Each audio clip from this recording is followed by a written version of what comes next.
This is how to make a Dairy Queen Blizzard.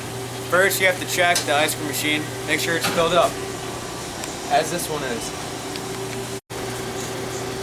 Next, you have to make sure that the machine is on. Now you have to read the order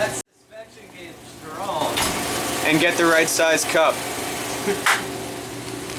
You gotta get your medium-sized cup. Then you come over here. You want to fill it up a little less than halfway.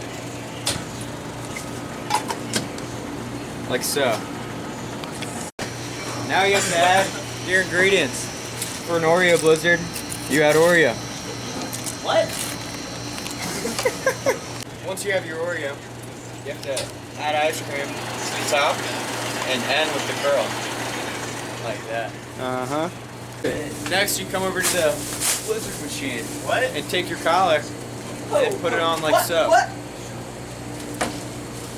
Make sure that the Blizzard machine is turned up the whole way. Make sure the Blizzard machine is turned up the whole way. Now this is an important step. You want to put one finger on top of the collar and your other fingers outside. Oh my God.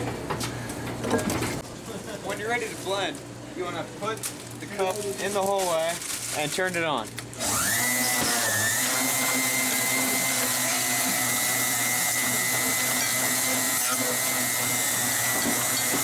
After it's changed colors, it's ready to come out. You want to take it out the whole way and then turn it on. After you've done that, you want to knock it against the table and swipe off the top. Alright, next, once you're done, you want to take your lid, put it on. If there's anything on the Blizzard, you want to wipe it off so it's nice and clean. Finally, you get a spoon and hand it out to the customer. Have a nice day, sir. Thank you, you too.